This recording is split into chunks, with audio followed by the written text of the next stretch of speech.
I met Um, her through Elaine. yeah, because she's my sister. Yes. Okay, and she was working at the sewing factory on Grand River, and my after she only lasted a couple of weeks. So after she moved to Hughes Hatcher and Suffering, my father would pick them up, and so pick her up and pick up Mrs. Parks when we found out that she was still there. Then we didn't see her for a long time, and Elaine got a job in the federal courts, and she saw Mrs. Parks waiting for the bus, and so they started riding together. And I don't know, Miss Parks might have gotten her car first. I don't know who got the car first, but they started riding together. So that's when we saw her, and Elaine would bring her to everything we had. So whatever we would do, even going grocery shopping on Saturdays and going to the Easter market, she would bring Mrs. Parks. So Miss Parks liked to go. So that's how we got to know her, and that's a part of our family. Yep. And what about when you met the Pope? Well, I didn't meet the Pope. Oh, he did. You Oh were there. no, no, I was at the mansion. I did not go with you all to St. Louis. I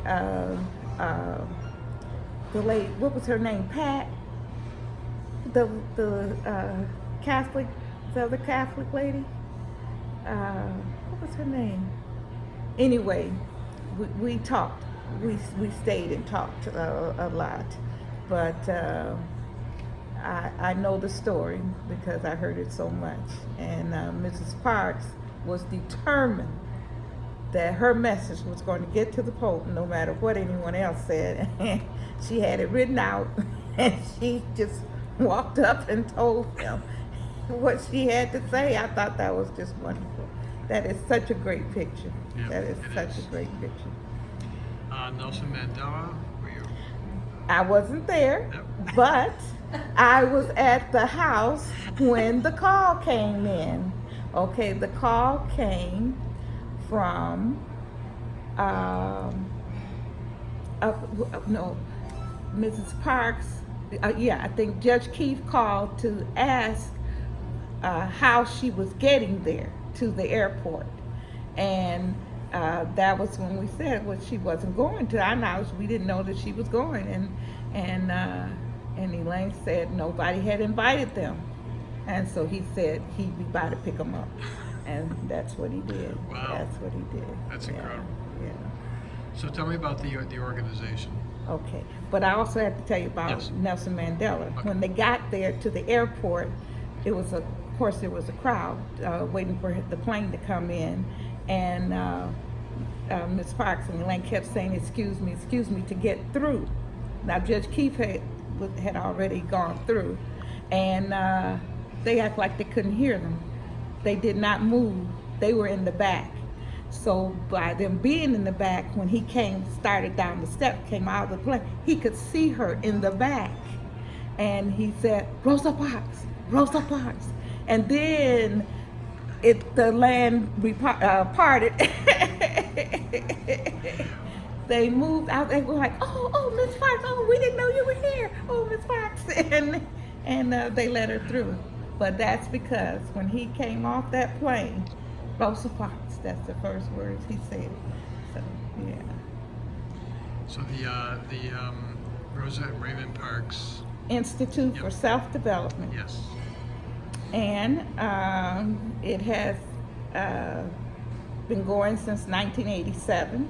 And Mrs. Parks had always wanted an organization to represent her husband.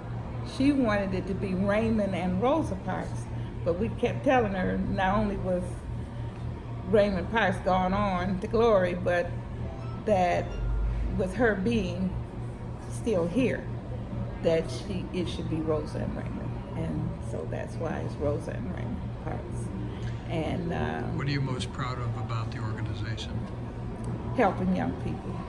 And we work with seniors too, but helping young people, and in particular today when the schools are not in the neighborhoods the way they once were. That's what I would love to see again, that the schools were right in the neighborhood where children could go to school without fear or worry.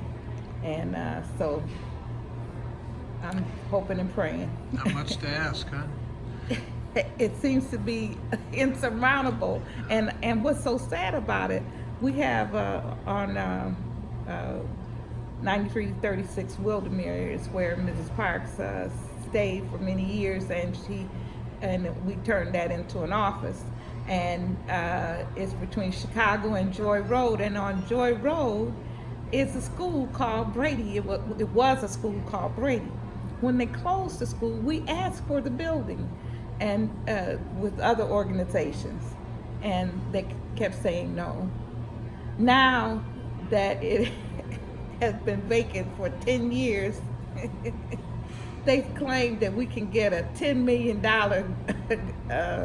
grant or something to repair the building. Who wants to be in a building that's been vacant and open for 10 years? I told them no. And but that's what I'm saying. So many of the young people have had to leave our area. So that school and the next school that was closest to it, both have been closed, shuttered. Nothing done to the buildings, and the children, the families had to move out. So what was it like coming to the mansion the first time? Oh, the mansion was truly a mansion, and I think the secret passages are the most exciting thing of it. I can remember, trying to see where those doors went to. It was wonderful, and I like old, and I like the fact that it was it's intimate, but it keeps the flavor of the past. I really like that, and the people are so warm as family, and that's really important, especially if you're busy a lot and have to go to a lot of hotels. It's really nice to come to the mansion because you feel like it's like it's home away from home. So what is the genesis of everyone calling people by Mrs.? For the young people, so that well, first of all, number one, it was because of segregation. Black people had no last name. Even if you were a little child, you were 5 years old, you could call Mrs. Parks Rosa or me Anita.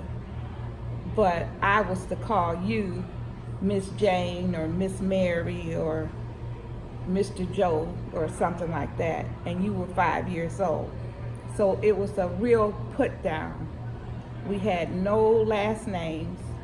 We had no marriage. We were not, we were just there. And to work, to do other people's bidding. And that's why Mrs. Parks insisted on being Mrs. Rosa Parks. And of course she loved Mr. Parks very much. She called him Parks, but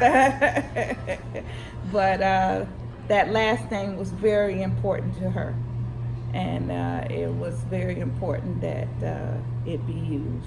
Yeah, and so the young people, we were trying to teach them that, because today, everybody is first names, but I know that most people mean it in a cordial way, but if you're old enough to know better, you know what that meant.